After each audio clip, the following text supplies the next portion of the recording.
अस्सलाम वालेकुम दोस्तों। तो यार क्या हाल है। आज हम द एडब ऑफ सेंचुरी पढ़ेंगे जो कि किसी अनोनिमस यानी अननोन पर्सन ने लिखी है। ठीक है, ये भी first year intermediate Karachi board में आती है। पहले हम इसके कुछ फिल्म लिंक्स देख लेते हैं। मैं फिल्म लिंक्स की तरफ सिर्फ कैमरा घुमाऊंगा ताकि आप इसे खुद ही देख के पढ़ लें। ठीक है, उसके बाद हम इसके क्वेश्चन आंसर्स पे आ जाएंगे। ठीक है, फिल्म लिंक्स हो गए। इसका पहला क्वेश्चन है, how did the king John rule England as told in the poem and the Abbot of Canterbury? The poem is an anonymous and the poet tells that King John ruled England with main and with might. He did great wrong and mentioned a little right. तो उसमें ये बताया गया कि king जो के है वो घाटे में है। एक्चुअली मतलब वो सही तरह रूल नहीं करता, बल्कि वो बहुत ज़्यादा बैड डीड्स करता है, बहुत ज़्यादा रॉन्ग करता है और बहुत ही कम चीज़ें जो कि हैं सही अंजाम देता है। ठीक है, तो किंग मतलब अच्छा किंग नहीं, एक बुरा किंग है basically. What charges were revealed by the king against the Abbot of Canterbury? अब Abbot of Canterbury के अगेंस्ट किंग ने क्या चार्जेस ये थे। ठीक है, the king John of England reveals following charges against the Abbot of Canterbury. He kept a far better house than the king. ठीक है, Abbot of Canterbury के पास बहुत ही अच्छा घर था किंग से। He kept 100 men in his house every day, 50 having gold chains and velvet coats. ठीक है, तो किंग एक्चुअली बहुत ही जेलस होता था कि उसके लाइफ स्टाइल को देखकर, क्योंकि उसका लाइफ स्टाइल जो था Abbot of Canterbury का लाइफ स्टाइल था वो किंग से ज़्यादा अच्छा था। ठीक है, he had became so famous that he feared he was making an intrigue against the king crown. King को भी खतरा लगने लगा था कि वो इस ऐसा नहीं कि वो मेरी क्राउन ना, मेरी जो सल्तनत है या मेरी जो थ्रोन है वो उस पर कब्जा ना जमा ले। ठीक है, चलिए आगे बढ़ते हैं। What did the adept say to the charges of the king? The adept of Canterbury very humbly requested the king that it was known to everybody that he had been spending the wealth that he had earned by honest means. He was confident that the king would not harm him for such a noble cause. ठीक है, तो एडब of century ने उसे humbly request की कि मैंने जो है बहुत ही हॉनेस्ट मीन से यानी ईमानदारी से ही पैसा कमाया है और मैंने बेईमानी से पैसा नहीं कमाया है, और उसको ये उम्मीद थी कि किंग उसकी बात मान लेगा। What was the king reply to the explanation of the adept, or what was the king satisfied with this explanation given by the adept or not? The king was not satisfied with the explanation given by the adept of Canterbury. He told him very clearly that his fault was very high, and for the same he must be ready to die. The king would order to cut off his head from his body, and if he did not answer to his 3 question. अब king ने कहा कि वो बिल्कुल भी satisfy नहीं हुआ उसके इस आंसर से कि उसने हम्बली ऑनेस्टली कमाया है। जाहिर सी बात है उस वक्त तो ऑडिटर्स या कुछ ऐसे अकाउंटेंट या ऑडिटर्स तो थे नहीं जो किंग उनका उसकी वेल्थ का ऑडिट करवा लें। तो उसने कहा नहीं, मैं आपको 3 क्वेश्चन दे रहा हूँ, वो 3 क्वेश्चन का अगर आपने आंसर दे दिया तो फिर सही है, नहीं तो फिर आपके ऊपर पेनल्टी ये है कि आपका हेड कट किया जाएगा आपकी बॉडी से। ठीक है, What were the questions asked by the king from the Abbot of Canterbury? The first question of the king was that what would be the worth of the king when he was sitting on his throne with golden crown on his head among his noble countries. Courtiers. I think you can pronounce it that way. The second question of the king was that is what time he would be able to visit the whole world, and the third question of the king was that what he was thinking at that time. ठीक है, तो उसके ये 3 question थे। चलें आगे बढ़ते हैं।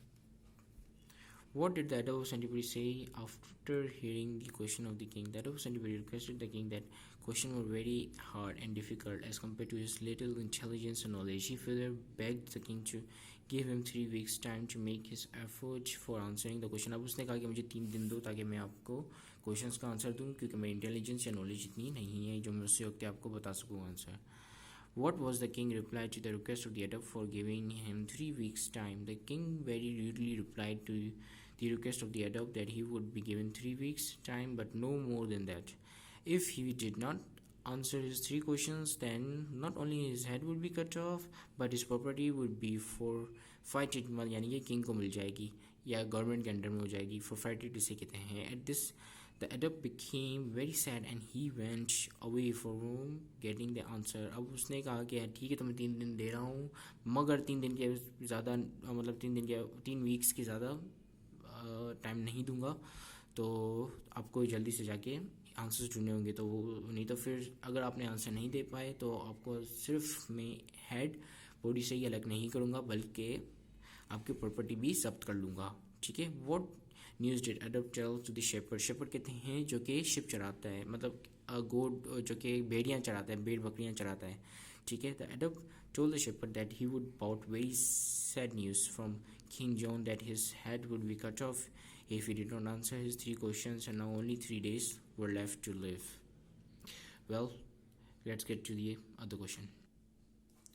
What does the shepherd console the adopt? Shepherd ने क्या बताया adopt को? ठीक है। The shepherd consoles the adopt not to worry and be happy, because a fool cannot understand a wise man's wit and intelligence. He requests the adopt to give him his dress, crown, tall cap, servants, and horses. He will appear before the king and his ship and answer his question. He further says that she resembles the adopt and nobody would be able to recognize him. ठीक है। अब उसने shepherd ने कहा कि तुम मुझे अपनी तमाम चीज़ें दे दो, अपने कपड़े दे दो, ताकि फिर मैं मतलब हुलिया बदल के आपके जैसा हुलिया रख कर जाऊँ किंग को आंसर देने। यानी कि वो अभी उसकी जगह जा रहा है, एडोप की जगह वो शेपर्ड जा रहा है किंग को आंसर देने। ठीक है। What were the answer to the question of the king as given by the shepherd? The answer given by the shepherd to the questions of the king were as under. The shepherd tells the king that his worth is 29 pence, because he has come to know that the Christ was sold among Jews for 30 pence, and he was prophet of Allah. Hence, the king must be at least 1 penny less in the value than the prophet. ठीक है। अब king ने उससे पूछा था कि मेरी क्या वैल्यू है, तो उसने कहा कि जो कि जीसस क्राइस्ट है वो जो कि हैं 20 पेंस में बिके थे ज्यूस को, एक्चुअली ज्यूस को किसी ने भेजा था। तो किंग की जो वर्थ होगी वो मस्ट भी उससे कम होगी, यानी 19 तक होगी। ठीक है। तो पहले क्वेश्चन का आंसर हो गया। When the sun rises, he must ride on his horse and go with its speed until it rises the next morning again. In this way, the king would be able to go around the world. अब उसने कहा कि जैसे ही the world exactly within 24 hours without any doubt. ठीक है। अब उसने कहा कि वो कितनी देर में पूरे वर्ल्ड का ट्रेवल कर सकता है, तो उसने कहा when the sun rise he must ride on his horse and go with its speeds, यानी कि सन की रफ्तार में वो क्या कहते हैं सुबह को उठे, और जिस तरह सन 24 आवर्स में पूरा वर्ल्ड को ट्रेवल करता है, इसी तरह ही वो भी 24 आवर्स में पूरे वर्ल्ड के लिए ट्रेवल कर सकता है अगर वो सन की रफ्तार से ट्रेवल करे तो। For the third question, the shepherd tells the king he thinks that he is Abbot of Canterbury, but he is his poor shepherd who has come to beg pardon for the Abbot and for himself too. Well, the third question कि king उस वक्त क्या सोच रहा है, तो king उस वक्त ये सोच रहा था कि ये एडोप है, लेकिन वो नहीं है। तो उसने बताया कि वो किंग क्या सोच रहा है, यानी उसका माइंड रीड कर लिया, क्योंकि दैट्स दैट्स ऑब्वियस कि जाहिर सी बात है वो उसकी तरह रिजेंबल तो कर रहा था, यानी दिख रहा था, रिजेंबल कर रहा था मीन्स दिख रहा था, लेकिन वो था तो नहीं ना एडोप, वो तो शेपर्ड था। ठीक है। Question number 11. How many nobles did the king give to the shepherd? The king was very much satisfied with the answer given by the shepherd. He gave him 4 nobles, a week as stipends, and also pardoned the adopt and the shepherd. ठीक है। तो इसी के साथ हमारी ये कहानी and होती है, और होप आप सब्सक्राइब और वो कर देना, जो भी एक यूट्यूबर के लिए ज़रूरी होता है, आपको पता होगा। ठीक है। चलें सही, इसी के साथ अल्लाह हाफिज़।